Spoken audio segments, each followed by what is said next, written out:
Dell and I promise you'll sleep better or you get your money back. Go to MyPillow.com, click on the radio listener special, use my promo code USA. You'll get 2-for-1 pricing plus free shipping, but only by using my promo code USA, or call 1-800-951-8175 and ask for the Giza Dream Sheets special, and the promo code USA gets you up to 66% off the entire line of MyPillow products. Sleep better with the Giza Dreams bed sheets and save at MyPillow.com, promo code USA.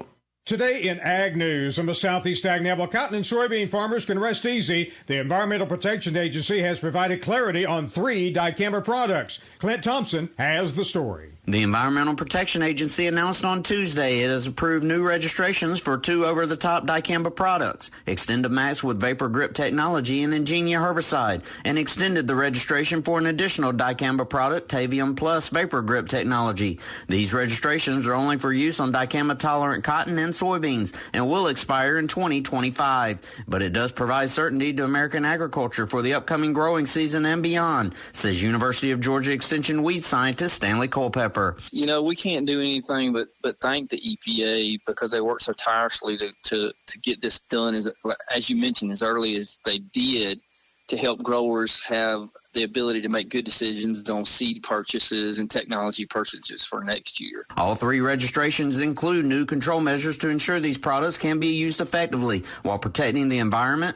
These systems allow us to control our 2 most problematic pests, identified by 737 growers in a recent survey, and that's Palmer Amaranth, number 1 by far and away, and Morning Glory, number 2. So these tools are very critical for our farms to be able to control these problematic pests. For more information, see southeastagnet.com. For Southeast AgNet, I'm Clint Thompson. The Environmental Quality Incentives Program, or EQIP, is a continuous sign-up program allowing landowners or operators to apply for financial and technical assistance from many types of conservation practices. And USDA's Natural Resources Conservation Service in Florida has made it easy to get more details. Just log on to www.fl.nrcs.usda.gov. You'll find links to more detailed information on the overall EQIP program, or simply stop by your local NRCS office. Randall Wiseman, Southeast AgNet.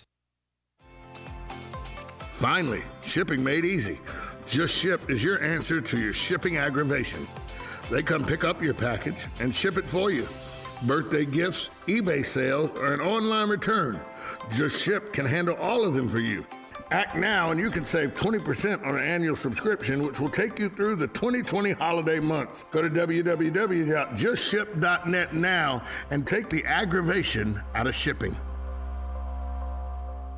When it really counts, depend on the source for the latest weather updates, keeping you ahead of the storm. 96.3 FM, 1370 AM, The Source.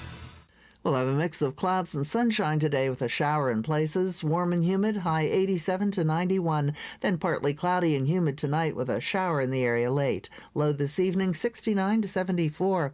Partly sunny and less humid Friday, high tomorrow 80 to 85.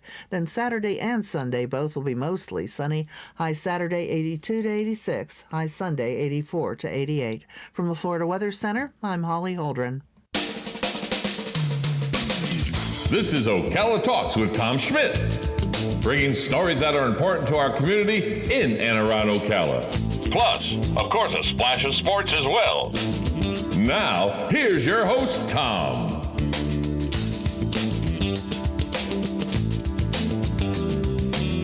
Good Thursday morning. Welcome to Ocala Talks with Tom Schmitz.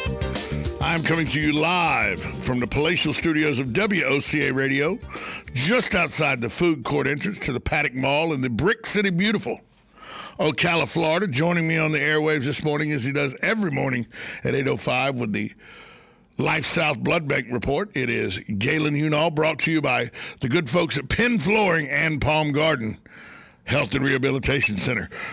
Galen, good morning to you. Hey, how are you this morning, Tom? Coming to the end of a very long week. I have a memorial service, a celebration of life I have to go to tomorrow for Chief Greg Graham, so I will not be here tomorrow. You'll be talking to Joe Martone tomorrow morning. Well, that's always fun because you never know what Joe's going to say. You never know what Joe's going to say. Yeah, Joe will not know what he is saying till probably the words are halfway out of his mouth. Well, I was thinking like 30 to 45 seconds after they come out. That's possible as well. That is possible as well. Ah. You know, he's listening right now, beating the steering wheel, Of course he is. screaming at the radio. Well, you know, he's a shipmate, so you know I got to give him a hard time. Yeah, that's right, y'all. My dad says you guys were the best taxi services in the world. Darn right. Yep. Go get him. So my Go dad, get him, Marine. and then my uncle who was in the Navy would say, yeah, you guys stood post at the security gates of the naval bases better than anybody ever saw. Yeah. That's right. That's right. Now, hold up that wall there, Marine. Yep. Until an Army guy or an Air Force guy says something to a Navy and Marine arguing, then all of a sudden y'all brothers. That's a different level. That's a whole different level. Whole different level. Yeah. Well, let's be clear. Nobody in the Air Force has ever gotten a fight. No. So I was supposed not hand to hand. I was supposed to go into the Marine Corps. I'd been to MEPS. I'd raised my right hand, took the oath and everything. Really? And then got in a little altercation in a bar in Atlanta that got me in a little trouble that the Marine Corps frowned on. No, yeah. This was a great Marine drill sergeant. You'd be like the guy from like Full Metal Jacket, right? The guy from Full Metal Jacket. Oh man. Yeah. That's, by the way, you know, I saw Top Gun. I've shared this story before, and then I was like, yeah, that's what I'm going to do. And then I saw Full Metal Jacket. I'm like, yep, I'm going to be in the Navy. So, Exactly. What? How long were you in the Navy, Galen? 4 years. 4 years. You did 4 years in, and then 4 years in active duty. Yeah. I mean, they don't even bother you. No. You know, Now, I had some friends of mine that got very unlucky, and they were inactive, and then Desert Storm happened, and then all of a sudden they weren't inactive anymore. Yeah, well, you know, I was in Desert Shield and Desert Storm. I was worried. I mean, you remember after 9/11, there was all kinds of talk that, you know, they may recall everybody, and I'm like, well, I'm past my time. But you know, that was a concern. So yeah, I was actually in Australia when when Saddam invaded Iraq. I'm sorry, invaded Kuwait, and then we were one of the first ships on station. We just did circles with the USS Independence for I don't know, 4 or 5 months. You know, before anything happened. You know, there was lots of reasons for me not to like you, but now there's even one more reason. You've been to Australia? Yeah. You know. I've been to nearly every country in Asia. You know, I've been to China. I haven't updated lately. I think I'm almost at 60 now. Yeah, I have a good friend of mine that he was in the Navy. And he was stationed over in Asia in the Navy, and he swears on a stack of Bibles or his life or whatever you want him to swear on, that the best time you could have if you were between the ages of 20 and 25 is in Busan, South Korea. You know, I've been to Busan several times. I don't care what time of the year you go there, it's freezing cold. I've been to 4 different places in South Korea, and they're all cold. And he's wrong there. There's a couple of things that are really good there. They have what they call Oscars, which is basically a wine cooler with a little carbonation, and those things will hurt you. The alcohol content is, nobody really measures anything like that, but you'll end up in a ditch if you're not accustomed to it. But no, I mean, I had a lot more fun, and you know, I was stationed in the Philippines, and I really loved Hong Kong, and I like Thailand a lot. Not gonna lie, I've been to several places in Thailand that I love. Well, Australia was fun, but it was incredibly expensive. When you come from a place like Thailand or Hong Kong, and then you go back, and now you're in Australia, and a beer costs $2. I remember that going, wait, a beer is $2? Because in the Philippines, it was like 22 cents. Right. That was the one thing that when I went to Mexico 2 Christmases ago, And you could get a bottle of Modelo Especial for $1.50 American. Yeah. Right.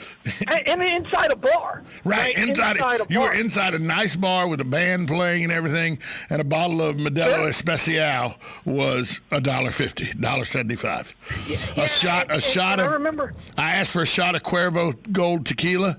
They go, "Why would you drink that garbage?" They literally laughed at me. Right. Well, and again, that to me, that's part of experience on other cultures is to, go and be a part of the locals. So, my family flew over to Thailand. First time I went to Thailand, they flew over because my mom was just having major withdrawal. She hadn't seen me in 9 months. And so, and I'm not kidding, my whole family flew over, met me. They flew into Bangkok and then drove to Pattaya Beach, Thailand, via taxi. They got there, and I had been there the day before, and they were eating at the hotel, and I said, I'm not eating here. And they're like, oh, why not? I said, I'm not eating here. And they all got food poisoning. and they're like, well, how did you know? I'm like, hey, you got to go eat where the locals eat. It's just safer. They're like, no, that doesn't make sense. I'm like, okay, I've been all over Asia. I eat where the locals eat. Let me tell you, that works not just in Asia. That works in cities you're not used to in the United States. I'll give you a prime example. Bourbon Street in New Orleans. There's some very nice restaurants on Bourbon or Canal. If you get out of the party area of Bourbon, there's some nice restaurants. Right. And on Canal, there's some very nice restaurants. And they're very expensive and everything, but they're very good. And I had a lady one time, because I used to go to New Orleans 2-3 times a year. It's one of my favorite cities. And this lady goes... See, it's the armpit of America. It really is. Right? It really is, but it's great. Always wet. It's always wet. And today it took a beating last night from Hurricane Zeta. But I would go to New Orleans, and finally there was this lady. I would always go into this one bar, and the same bartender. She'd been working there. I think her name was Methuselah. I'm almost sure that was her name. And she'd been working there forever, and she looked like she had been born on Bourbon Street. She had she just looked like she was a dried up cigarette that was drunk on vodka. You know the type of person I'm talking about? So I do. So she said, Tom, where are you eating when you stay here? And I tell her, she goes, you got to get good food. She tells me, she says, go down here past the Blue Martini on Bourbon. When you get down to the next street past the Blue Martini, take a right, go down 2 blocks. She'll walk over. There'll be a little bodega on the street corner. They're cooking Cajun food in the back of the deli back there. Go get a plate of that. You'll understand what I'm saying. That little store, it's called Geronimo's Deli or something like that. It's something crazy like that. It's still open to this day. And anytime I go to New Orleans, I go get food from there because you can get it now. It's like $10 a plate. Back in the day, it was like $4 a plate. And it's the best shrimp etouffee you'll ever eat in your life. You would never know that if you didn't listen to a local to tell you where to go eat, though. Yeah, and that's, I think, you have to be a little daring. And I remember my dad's like, why would you? I'm like, they're trying to make American food for you, right? They don't know how to make American food. They don't know how to use the ingredients properly. And then I went with my the next day. They finally started feeling better, and we went out and had Thai rice. And I said, this is what you should be eating. And they're like, oh, this is great. I'm like, yeah, they're not trying to make American food. They're just making food that they eat every day. And I think that's the key. That is the key, something that they make every day. That, somebody tells me, I used to be in the bar business, the restaurant business, and, it's a business that closes late at night. I'll tell you where we used to eat at the end of that closing and why we did that after we come back from this timeout from the good folks at Palm Garden and Penn Flooring. We'll be right back on Ocala Talks with Tom Schmitz on the phone with Galen right after this. Me why I've worked at Palm Garden for so long, and I tell them it's the people. I love to hear the life stories, especially those from the greatest generation. Celebrating life stories is what sets Palm Garden apart, finding out what's important to them. and I love being a resource. Like Macy's Santa, if I can't help, I'll send them to Gimbel's. After all, Palm Garden is located on 34th Street. I'm Jan from Palm Garden. Call me and let's chat. 854-6262. Hi, this is JP from Penn Flooring here in Ocala. I would like to invite you to come in and visit our spacious showroom where we have solutions for every style and budget. From wall-to-wall carpet to hardwood floors and tiles, we have an unsurpassed selection of flooring. At Penn Flooring, we've provided quality customer service with a family touch for over 25 years. Visit our website at pennflooring.com or come by our showroom, 1201 Southwest 17th Street, just over the bridge. Penn Flooring, quality customer service with a family touch. Now you did it. Are you completely insane? He's back. He, who must not be named. The man, the myth. The only guy in Ocala to eat his own weight in fried pickles. Twice. Now, you asked for it. Sorta. Live and in person. It's Tom Schmitz. Welcome back to Ocala Talks. On the phone with Galen Unall from Life South. Brought to you by our good friends at Penn Flooring and Palm Gardens Health and Rehabilitation. Galen, can you tell that Dan Martone was in the radio studio and had a little fun now? How's that? No, I couldn't hear the ad. No, the intro that just happened. He has an English woman saying, "He's back. You asked for it. I don't know why you asked for it, but he's back. The only man in Marion County who has eat his weight in fried pickles twice." And then he brings me back on the air. That's right. And by the way, I do love some fried pickles. I'm gonna be honest with you. You know, when they're done right, they're phenomenal. When they're done terribly, it's the worst thing you've ever put in your mouth. Oh, they're soggy and nasty. They're terrible. But when they're crisp and fried correctly, you get a good remoulade sauce. Oh, it's good. Right. There's a chicken place in town that's a chain, and I'm like, oh my God, they were terrible. So you got to be really careful. You do have to be really careful. Hey, so we were talking before the break about places and how you find the right place to eat. And I was in the bar and restaurant industry for a very long time, and sometimes you get out at 1:30, 2:30 in the morning.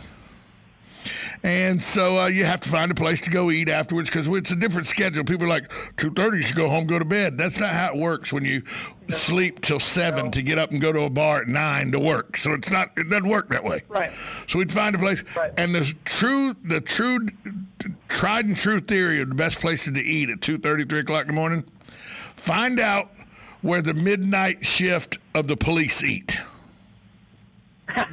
And that's the best place to eat because there's very few options that late at night. There's very few options that late at night. So find where the police eat because police they're not going to eat bad food because they're at work and they can't have stomach issues and all.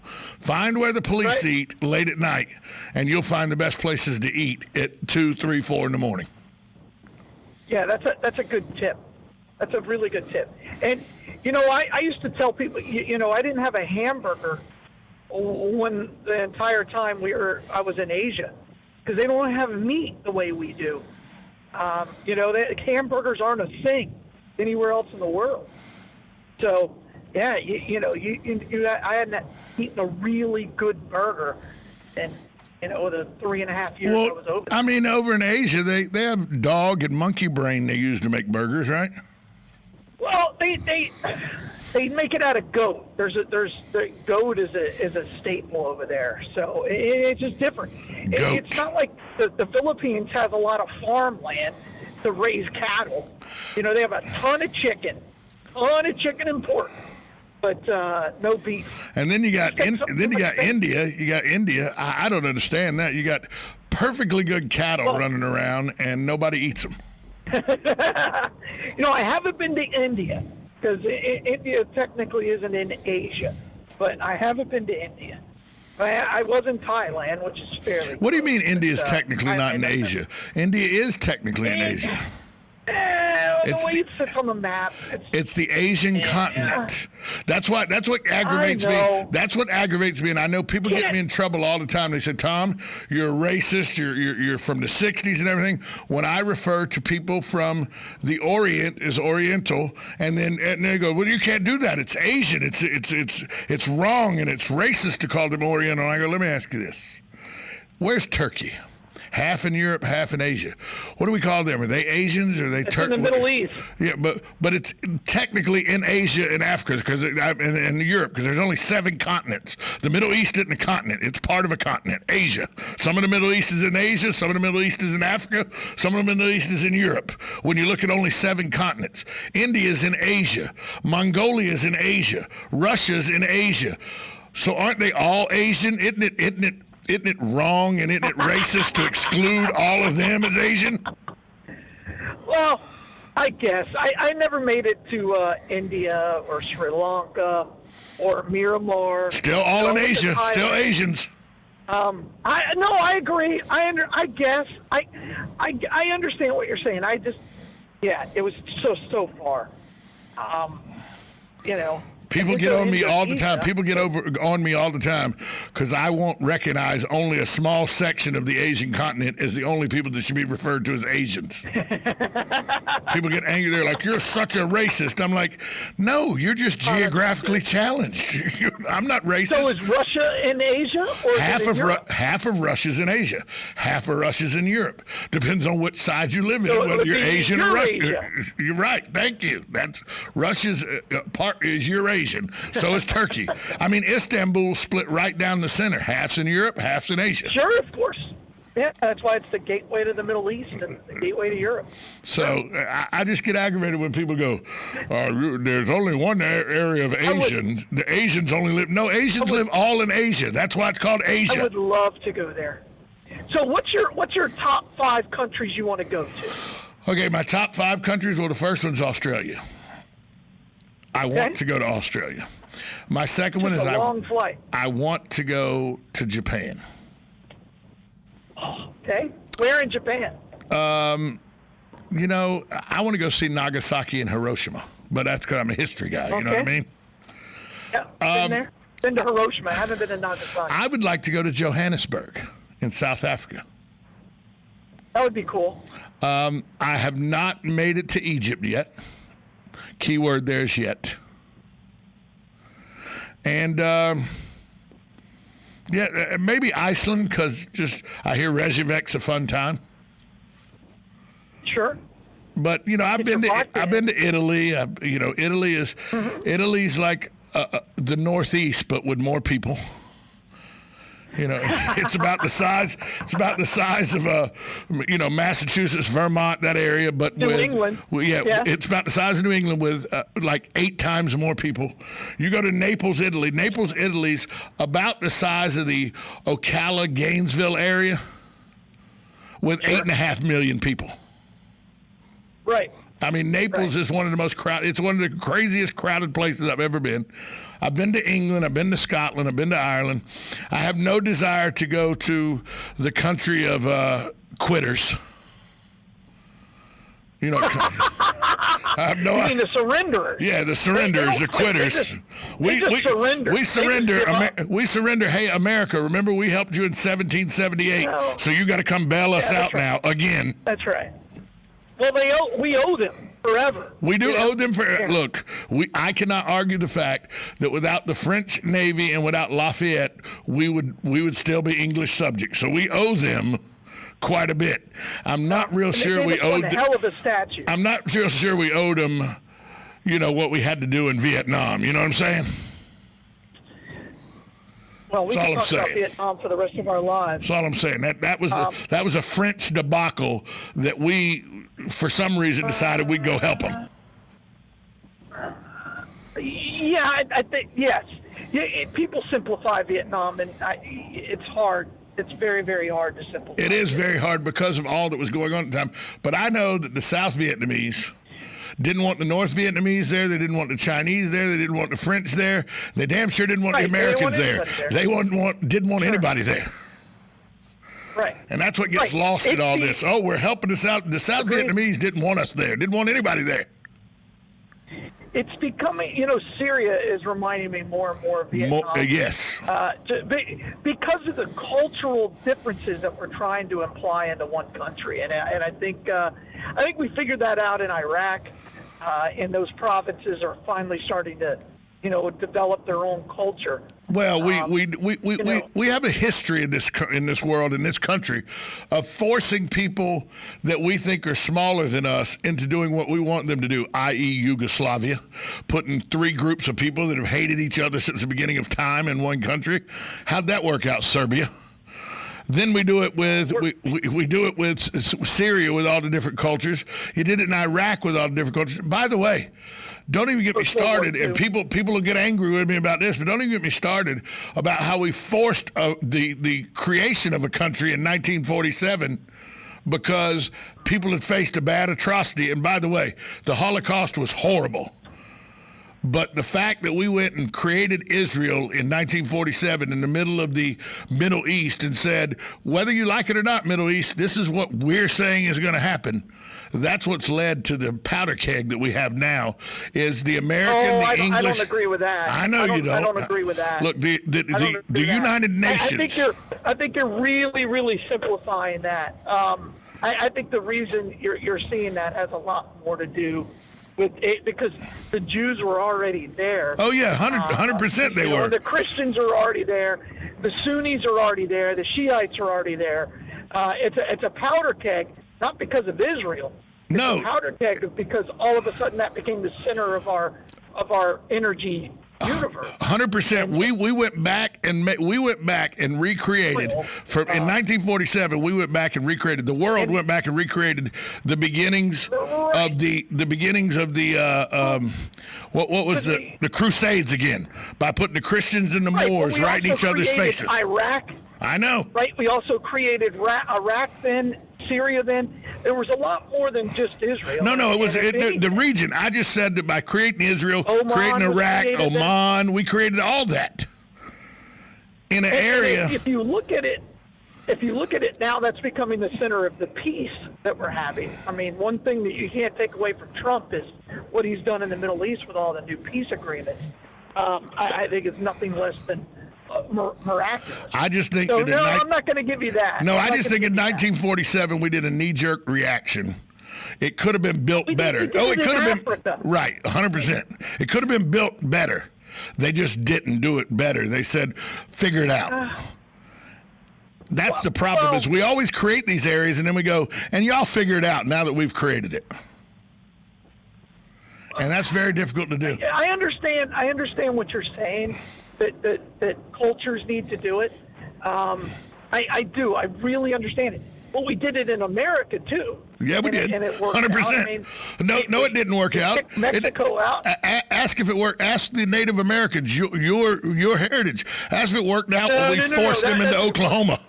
Well, that's a different topic within it. I mean, what I'm talking about is when you take a territory and just say you are now part of us. Yeah. It has worked and it hasn't worked. Galen, we took Alaska and I know that. We took Alaska and had nothing in common with us. We took Hawaii, same thing. We got 5 seconds. Where's the Bloodmobile? Yes. Hey, Bloodmobile today is at the Walmart on Easy Street, right next to the mall, so please donate blood. Thank you, Tom. Israel should exist. Oh, 100% it should exist. I just don't think we should have done it the way we did it. That's all I'm saying. Thanks, Galen. All right, bye, y'all.